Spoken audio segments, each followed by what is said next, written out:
Hiya, this is one of my long form videos, which so few watch or will ever watch, so I can speak more freely here.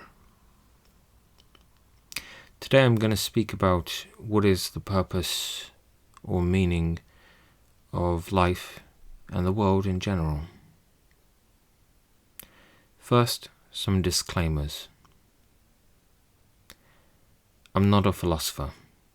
This will be very evident from how I speak. Second, I'm a nobody. I'm not someone important. What I think has no bearing or relevance to your life, and it never will.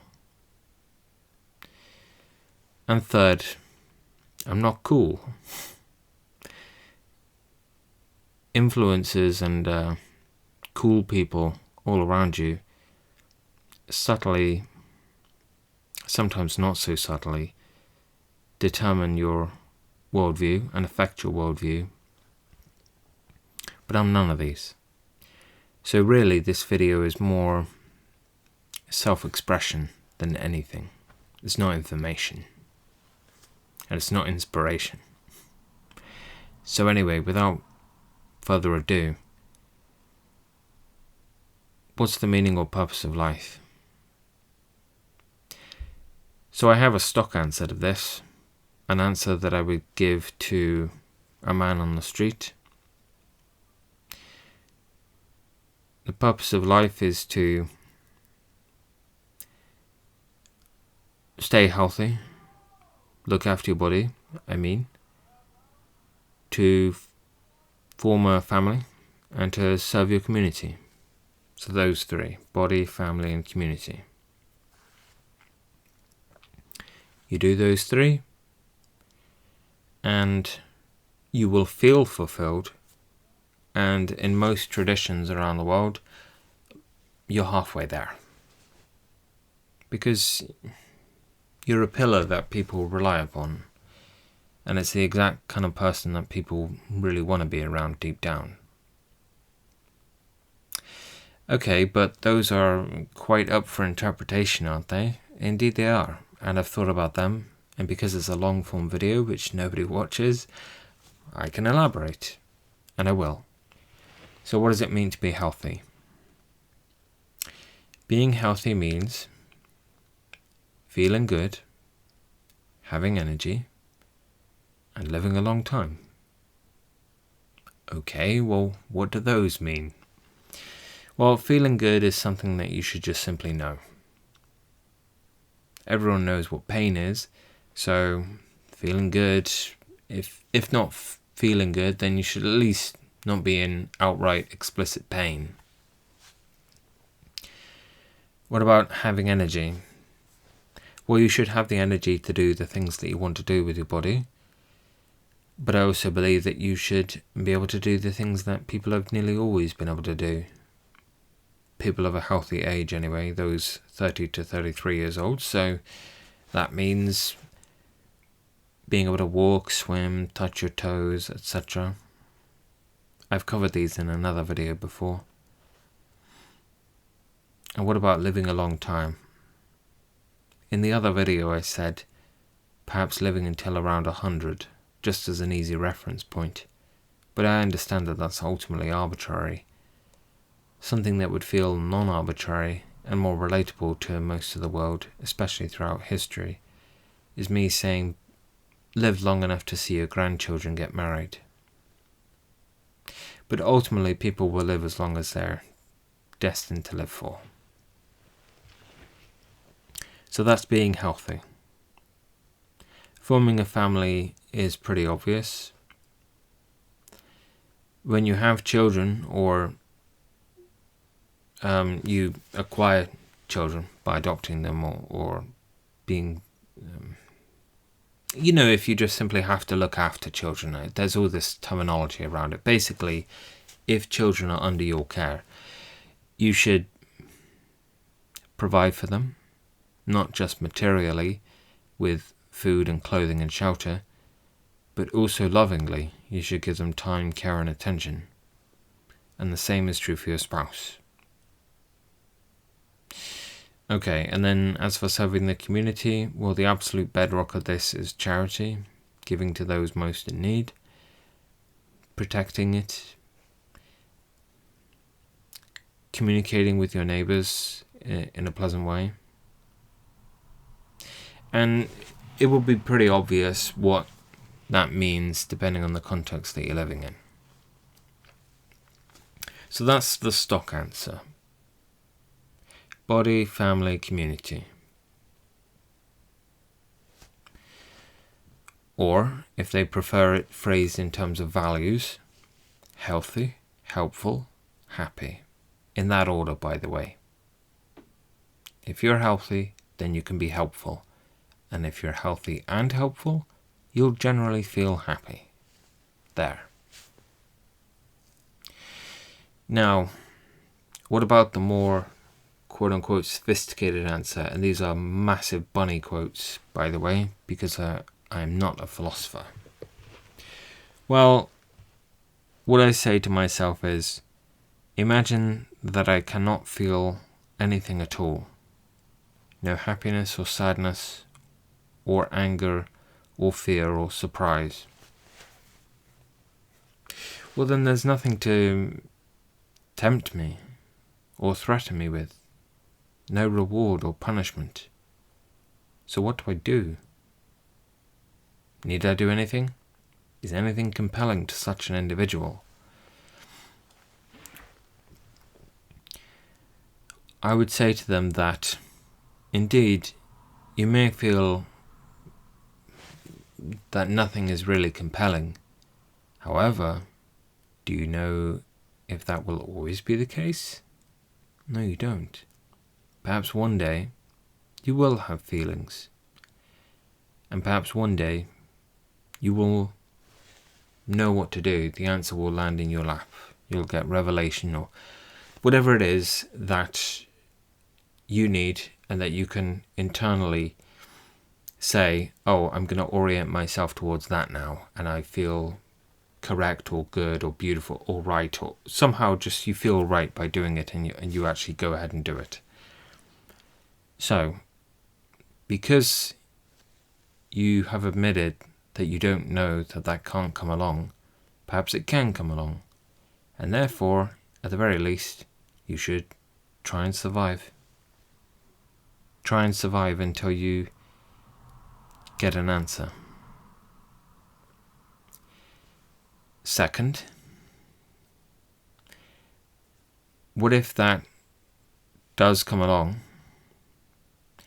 this task that you are meant to fulfill, this mission, this quest, this calling, and yet you are totally unprepared for it, completely unprepared for it, and not up for the job at all? Or maybe it's even phrased in vocabulary that you can't even understand. So you should make yourself as prepared as possible for any potential task that you can fathom. Anything that you can fathom, you should become as able as possible. But not only that, you should make everyone around you as able as possible. Because you can't be everywhere at once. Even if you set up an internet of robots and you try to be, you simply can't split up your consciousness, can you? Not really, not effectively. And so you should try and make others as able as possible so that they can help you when the time comes. And not only that, you should make them try to make others as able as possible, and recursively, and so on. And even beyond that, the lifeless material around you, which has no awareness at all, you should try and wake that up and turn that into consciousness as well, some other conscious being as well. So yes, I really am saying, make the universe alive and aware and able.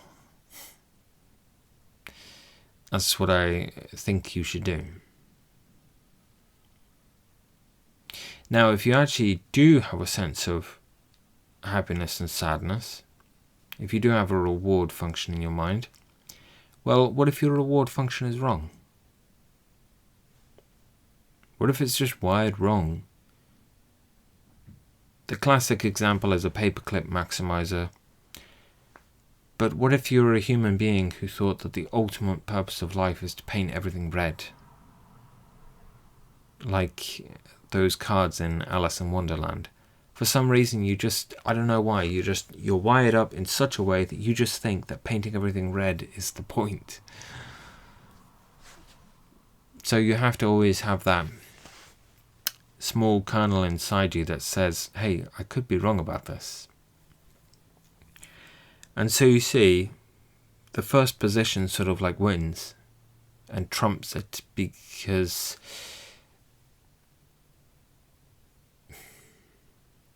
it's basically saying I'm able to do everything. So even if I'm wrong, I'm able to correct it. Like that. So try to make your reward function as aligned to that as possible, and you can edit your reward function. You can edit what makes you feel happy. And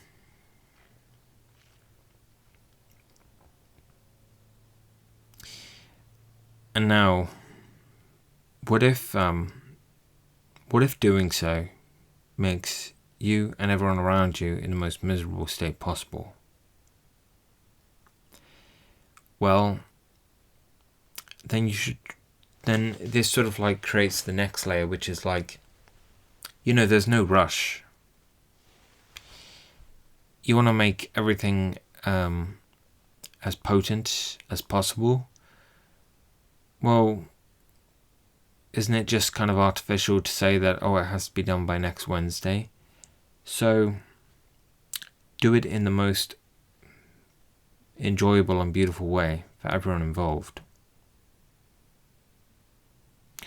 Okay, so that's really up in the air, isn't it? It's not abstract, because that's what philosophers come up with, and I'm not one. But it's certainly fluffy and cloudy sounding, right? It's not very down to earth. It's not like, hey, what do we actually do down here, Are you saying turn the whole world into a computer? What are you even saying? I can't even make sense of it. So, I think the down-to-earth version of this is to make the world into essentially a garden, which is a region of the world where mankind and nature are in balance, are in harmony. There is order, which we sort of impose upon the garden, but there is also the chaos of nature, the free-flowing chaos of nature. And we should try to reach that kind of equilibrium and imagine the world as a beautiful garden where everyone can live long, healthy, helpful and happy lives and have families and communities and be in harmony with nature. And eventually we could even be able to communicate with other species and collaborate with them as well. And that's how I think it should be. Something like that. Now, someone may say, hey, that's extremely utopian, isn't it? Well, first of all,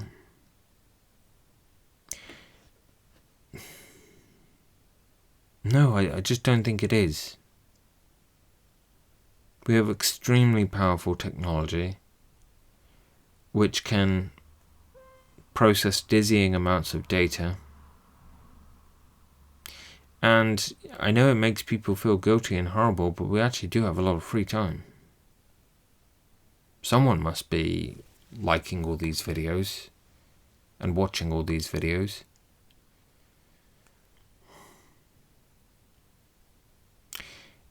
And it's just to think that there are 8 billion brains out there and we can't solve this. We should be able to solve this. We should be able to create circular economies so that there's less waste, or waste is basically non-existent. Everything gets used ultimately.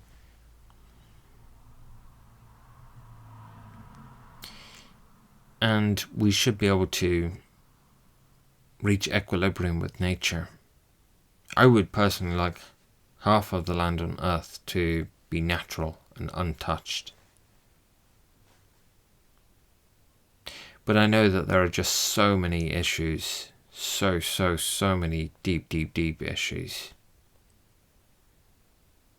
Super problems. And these are just the speculations of a nobody. This is why I keep on talking about the quote-unquote cognitive elite. Because we need intelligences that are that deep and that can solve problems like this.